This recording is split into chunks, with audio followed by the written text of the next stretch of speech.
back. Do you know that honeybees pollinate $14 million worth of seeds and crops annually in the United States alone? If they disappear, mankind may be reduced to a water diet. Here to tell us more about the benefits of beekeeping, the second vice president from the New Jersey Beekeepers Association. Sorry, Jeff Bird, welcome. That was a mouthful, wasn't it? Yes, it was. Thank you for having me here.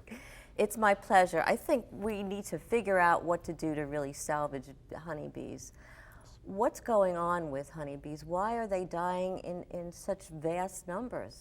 Well, there's a couple different reasons. First of all, there is a lack or diminishing areas of cropland. Suburbanization has taken over. People really enjoy having a nice lush green lawn. They don't like dandelions or white clover. And these are plants that bees use for pollination and using them for nectar sources. So they're also using pesticides too to wipe them out, or they're just using lawnmowers to get what? Well, some people, it depends on what people's preferences are, and that's perfectly within their rights.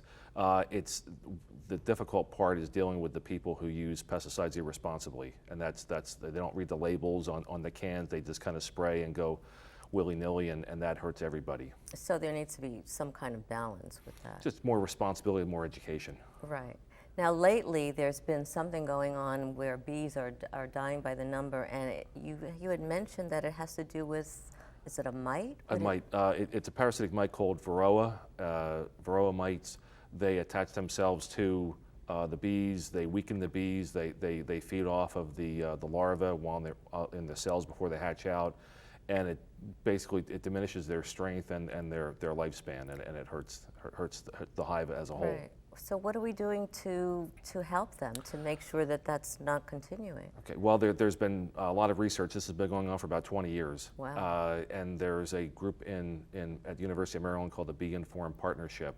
They've been working with beekeepers, and there's other universities that have been doing research on how to either naturally cut back on the infestation of the mites, and they've been working with the government, the USDA, in Beltsville, Maryland, and also in Baton Rouge to develop avenues and vehicles to cut back on mite infestation. Are we winning? Does it feel like we're getting on the other side of it? The number of beehives in the country have been diminishing rapidly since World War II, and according to statistics from the USDA, that number has bottomed out, and now we're kind of gradually on the increase a little bit. So the number of hives have increased over the past few years, and so hopefully we've turned the corner. But still, the number is really pretty small, right? Right. Compared to what it was 20, 30 years ago, yes. And like the introduction said, I mean, that's our means of food, of sustenance, right? Yes, honeybees are directly responsible for pollination of 30% of what we eat. And just in New Jersey and southeast Pennsylvania, we have the blueberries, the cranberries, there's apples, right, and so forth. So they're a very integral part of our food chain. You've been working diligently with a lot of other people, working with legislation in Congress. Tell us a little bit about that.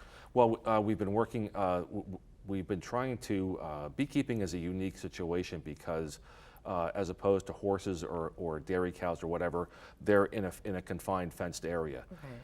Honeybees can travel up to 3 miles in any direction to get pollen and get nectar for their hive. And there are a handful of commercial beekeepers in New Jersey. The vast majority of beekeepers in New Jersey are what we call sideliner and hobbyist. And a hobbyist beekeeper, such as myself, is someone who has less than 50 hives. Right. However, that's again makes up the bulk of the beekeepers in New Jersey. And we've had legislation passed in the Assembly, and it's been moving along through the political process that would protect beekeepers, including right to farm with some restrictions. Then there would also be not a takeover, but a implementation by the Department of Agriculture that would assist local municipalities in regulating beekeepers in their area. Jeffrey, when we were talking, you said that all eyes are on New Jersey for this because, in a way, we're kind of leading the field with that, with the legislation. Yeah, yeah. It's important because I'm very fortunate to travel to other states and visit other beekeepers, and the first question they ask is, how is the beekeeping legislation progressing? Because they are waiting, they have similar bills in Ohio and Pennsylvania and Maryland that they want to produce or promote through their legislature, similar to what we're doing in New Jersey. Can anybody be a beekeeper? Anybody can be a beekeeper. There's a time commitment. It's not like having goldfish in a tank in your kitchen. The best thing to do, the two best things to do, would be to take an educational class. There are classes throughout New Jersey. The New Jersey Beekeepers Association sponsors several bee classes. And you teach them. And I teach a class at Mercer County Community College, yes. And there's others in Jersey Cape branch, and then South Jersey branch beekeepers also have educational classes. And it's important to be in and around, if you're going to be a beekeeper, to be associating and kind of networking with beekeepers to enhance your education, enhance your knowledge, and that, which is also another part. So just don't decide to be a beekeeper. Get the education, get the connection, do what you need to do so that you're being a responsible beekeeper.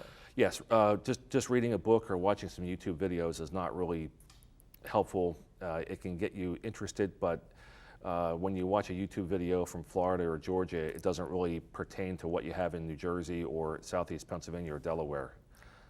Thank you so much. You're so informative. Thanks, Jeffrey. Power Your Life. We'll be right back and find out what's hot for next week.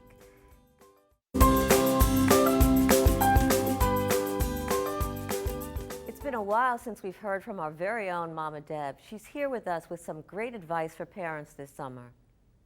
Hey there, dear Mama Deb with another great laser tip, but this one is a threefer. I am going to give you 3 great ways to keep your kiddos' brains active during summer break. Number 1, cook with them, but more strategically, use a recipe that calls for more or less than the number of people you're serving. And take that recipe and slide it on over to your kiddos and ask them to do the math and figure, how much butter do I need if I'm going to cut this recipe in half? How much milk do I need if we're going to double the recipe? You get the gist here, right? Now, hopefully you'll end up with some great family time and some great meals, but if nothing else, you've got some fabulous math lessons at the end of this summer. 2, family game night like you have never seen it. I love card games. What if you designed your own card game? Plan the objective, what you've got to do to win, design the cards, make the cards, and then wouldn't it just be the cat's meow if you played your own card game all summer for the rest of family game nights that you've got? 3, film a short movie together, write a short script, do some character development, assign the characters to the family members. Hopefully you're going to have a really surprise ending for us. Film it on a cool location. You're going to have to edit it together. And you know, you can sit back and watch it when you're eating one of those meals that you slipped in a little math lesson that they didn't know about. How cool is that? Now, to round this out, what would really be cool is if you took one of those last 2, or both of them, the card game and the movie, and submitted them somewhere just for funsies to see what happens. And if it gets picked up by somebody, well, now Mama Deb's just going to want to know about that. Thanks so much. Have a great summer. I'll see you next time. And now for my PowerPoints. I find it amazing that what we do, the choices and actions that we take, can have such a powerful effect, not just on other people, but on the life of our planet, where we live, breathe, play, work, and love. Just imagine how vital we are. So if you ever think that what you do doesn't matter or isn't important, think again of the tremendous impact you can have. Thanks for being with us today. We hope you'll join us next time on the Power Your Life show with great guests and powerful information to live, love, and work by.